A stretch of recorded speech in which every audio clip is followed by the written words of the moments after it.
If you've ever been pregnant, planning to be, or just happen to be around older women and aunties, when the topic of pregnancy comes up, you've likely had some pretty shocking advice like don't eat pineapple, it will melt the baby. Snail will make your baby drool like a broken tap. Don't drink cold water, it will freeze your womb. Or my personal favorite one, don't eat eggs unless you want to give birth to a giant baby. And these myths are everywhere, and sadly, many women have made decisions based on fear and misinformation.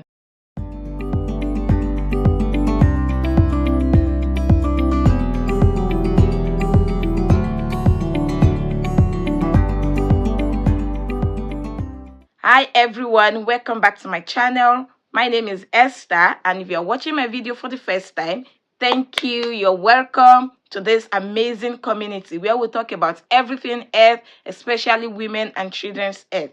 Please click on that subscribe button. Click on it. It doesn't try it and let me know. Please subscribe to my channel, like my video, and don't forget to share this video. If you are a returning subscriber, guys, you are the real MVP. You are the real MVP, and I'm so grateful. I'm super grateful. I see you, I love you, and I truly appreciate and cherish you all. Thank you so much. Thank you.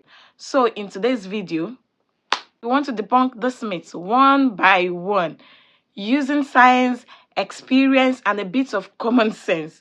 Let's start with what we put in our mouth, because food is usually the biggest topic when it comes to pregnancy myths. Let's begin with the most common fear-mongering around fruits: pineapple and miscarriage. Yes, I remember when I was pregnant with my daughter, they told me not to eat pineapple, that pineapple causes miscarriage. This one comes from the fact that pineapple contains bromelain, an enzyme known to soften the cervix and potentially trigger contractions. Now, this is true in a lab settings where bromelain is extracted in high doses. But to get to that level of bromelain from actual fruits, a pregnant woman will need to consume about 7 to 10 whole pineapples in one sitting. And let's be honest, who does that? Who will eat about 7 to 10 pineapples all by herself? In fact, in moderate amounts, pineapple is an excellent source of vitamin C, manganese, and fiber. It helps with digestion, reduces inflammation, and boosts our immunity, all of which are super helpful during pregnancy. So, if you're craving pineapple, go ahead and enjoy a few slices. Just don't eat the farm. This one is tricky as well. The myth says papaya, especially unripe, will cause premature labor. And guess what? This myth is partly true.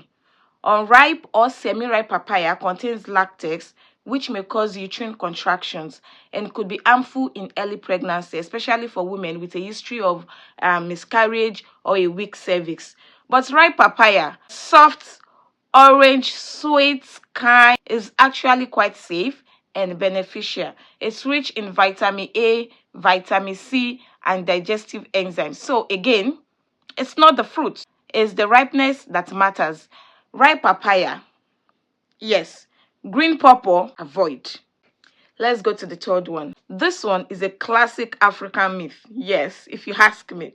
We've all heard it. If you eat snail during pregnancy, your baby will drool excessively or be slow. Let me say this very clearly. There is zero scientific evidence linking snail consumption to drooling or sluggishness in babies. None. Babies drool because of teething, developing saliva glands, and simply growing. And it's normal. Every baby drools, some more than others. Snail, on the other hand, is a nutritional powerhouse. It's high in iron, protein, magnesium, and omega-3 fatty acids. These are all beneficial in pregnancy for fetal development, energy, and preventing anemia. The only real concern is hygiene. Ensure the snail is properly cleaned and thoroughly cooked to avoid parasitic infections.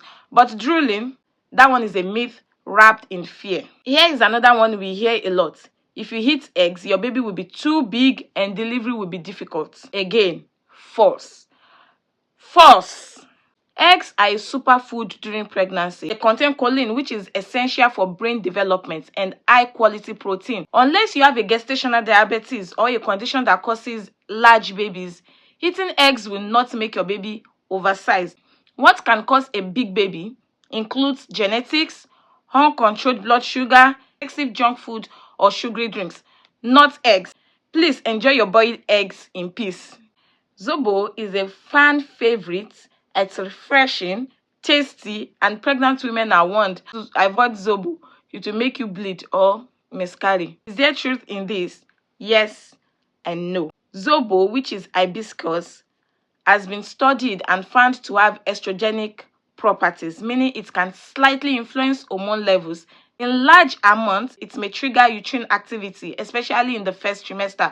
So it's best to avoid it early on or at least limit it. But this doesn't mean one sip of Zobo will cause a miscarriage. The real issue lies in how much you drink and what else is added to it, like cloves, ginger, or unregulated herbs, which can be more risky. So moderation is key, and when in doubt, ask your healthcare provider. One of the most outrageous myths I've heard is don't drink cold water to make your womb cold or harm the baby, or it's going directly to the baby's head and it will make the baby cold. This is pure myth with no anatomical or scientific basis. The baby is in a protected temperature, controlled environment, and your body works hard to maintain internal temperature. Drinking cold water might give you a little brain freeze or make the baby momentarily more active, but it doesn't freeze the womb. It does not freeze the womb. It does not affect the baby. It doesn't go directly to the baby's head. If you enjoy cold water, drink it if it triggers heartburn or discomfort. Go for room temperature water, but don't stop based on fear that is going to harm your baby.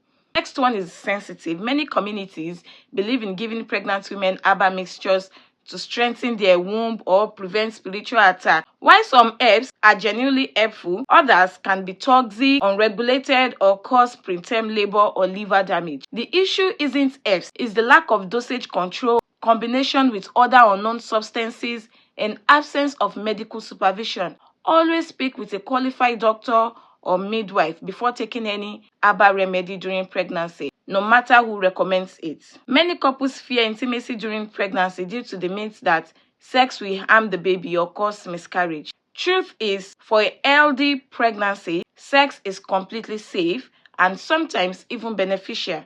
It can relieve stress, promote bonding, and stimulate blood flow. The baby is safely cushioned in amniotic fluid and is protected by the uterus and a mucus plug. Unless there is high-risk condition like placenta previa or your doctor says otherwise, there's no reason to fear sex during pregnancy. Another one is no exercise. You are too fragile. You are carrying a baby. You can't be doing all this kind of exercise. Many women are told don't walk too much or stretch. You will lose the baby. False. In fact, gentle exercise is highly recommended during pregnancy. It improves mood, reduces swelling, helps with back pain, and majorly it prepares the body for labor. Walking, prenatal yoga, and light stretching are all safe. Just avoid contact sports or extreme activities. And more importantly, listen to your body. Another one, some culture says pregnant women shouldn't look at certain things or take photos or the baby will be ugly or spiritually exposed. Again, this is superstition, not science. Your baby's looks are determined by genetics, not your eyes or your phone camera. The thing about myths is they often come from a place of love, protection, and culture. Our mothers and grandmothers believed them because that's what they were taught. But today, we have access to science, research, and medical care. Culture is actually beautiful, but we must pair it with wisdom and knowledge. So, to my pregnant sisters, eat healthy, not out of fear, but with understanding. Drink in moderation, rest as needed, and stay informed. Question anything that sounds suspicious or controlling. And if you've ever feel unsure, speak with your midwife, doctor, or someone you trust who understands both your culture and your health. If this video helped you, please like, comment, and share with a pregnant friend or family member. Have you had a crazy pregnancy myth before?